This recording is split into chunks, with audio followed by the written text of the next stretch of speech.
Nancy Pelosi is a piece of shit, and so is AOC and the rest of these people.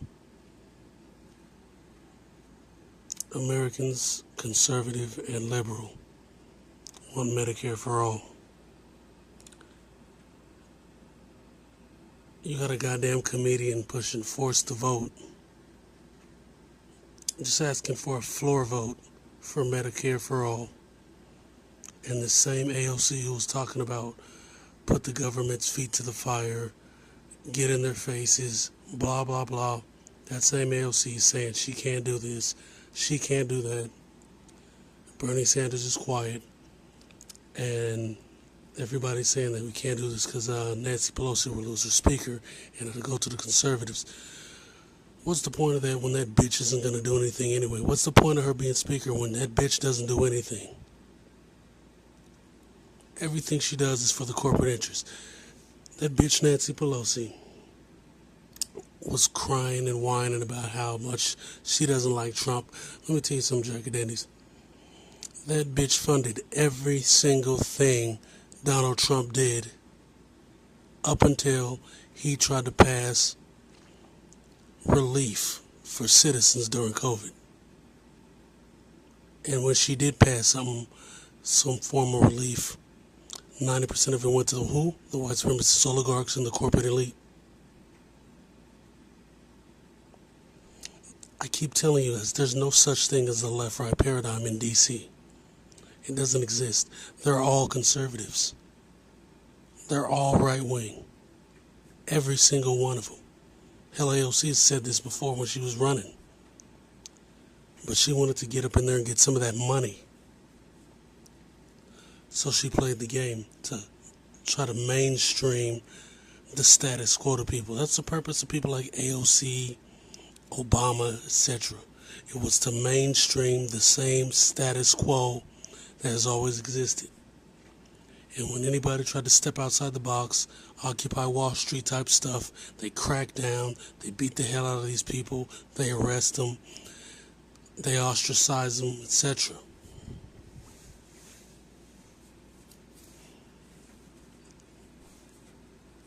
So now you have everybody who's pushing forced to vote is getting attacked and they're getting demonized. They're doing everything they can to stall and avoid doing this.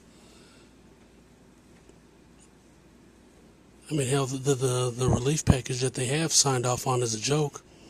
And I'm going to put a video showing Trump breaking it down, how that's BS. And then they got another part they're splaining off where they're basically giving $1 billion to 2 Middle Eastern countries that support terrorism. I'm not going to go into their names because, that's hate speech, but it's a fact. It supports terrorism. A, and B, they don't need the relief because they've got plenty of money. Neither one of these nations needs $1 billion.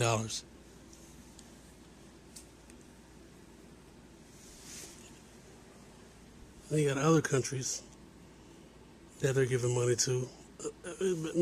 I'll let him break all that down. Anyway, these people have screwed you over and over and over and over and over. This is tyranny. And I can't mention any kind of amendments or anything because that's hate speech and inciting this and inciting that.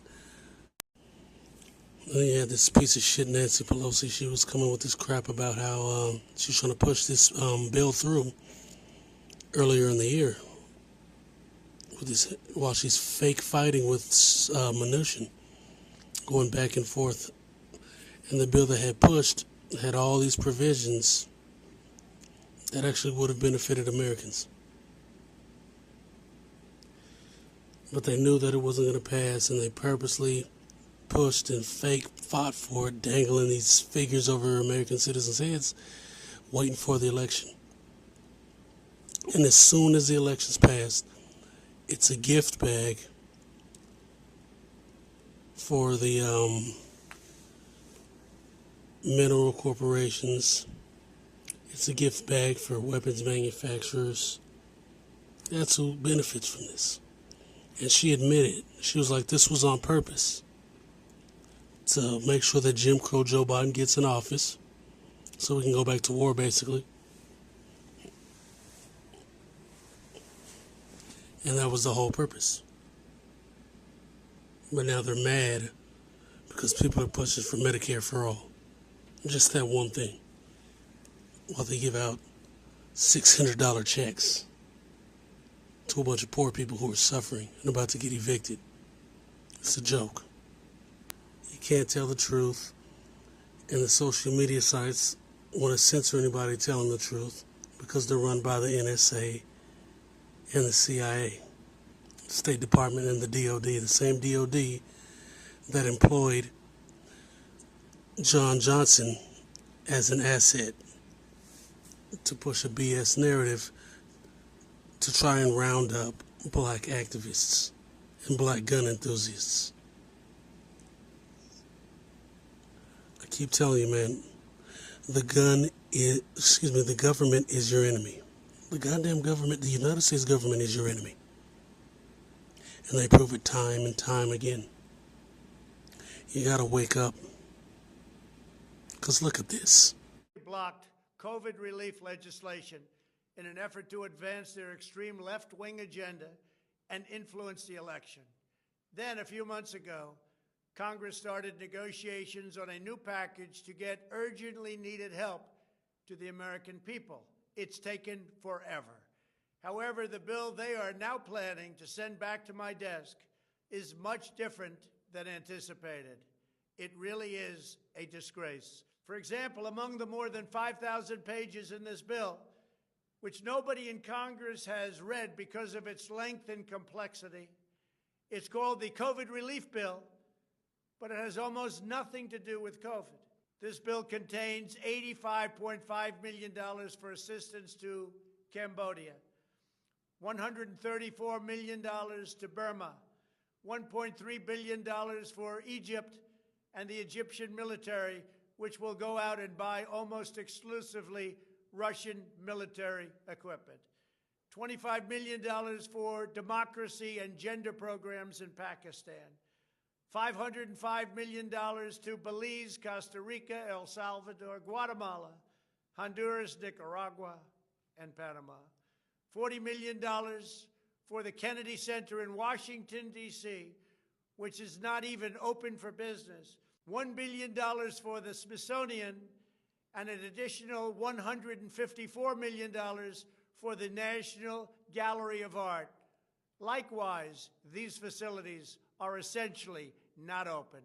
$7 million for reef fish management, $25 million to combat Asian carp, $2.5 million to count the number of amberjack fish in the Gulf of Mexico, a provision to promote the breeding of fish in federal hatcheries, $3 million in poultry production technology, $2 million to research the impact of down trees, $566 million for construction projects at the FBI.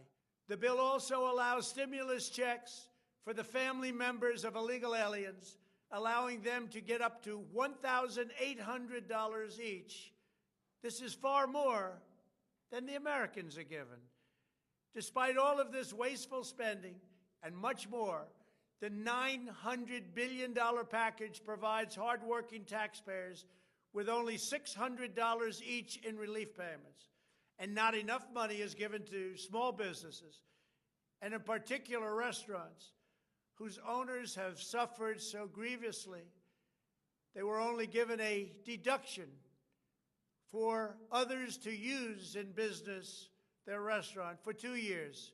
This 2-year period must be withdrawn, which will allow the owners to obtain financing and get their restaurants back in condition. Congress can terminate it at a much later date, but 2 years is not acceptable. It's not enough. Congress found plenty of money for foreign countries, lobbyists, and special interests, while sending the bare minimum to the American people who need it. It wasn't their fault. It was China's fault, not their fault. I am asking Congress to amend this bill and increase the ridiculously low $600 to $2,000, or $4,000 for a couple. I'm also asking Congress to immediately get rid of the wasteful and unnecessary items from this legislation and to send me a suitable bill, or else the next administration will have to deliver a COVID relief package, and maybe that administration will be me, and we will get it done. Thank you very much. I mean, this is what you wanted? This? Huh? This is what you voted for? Because if it is, you're pathetic.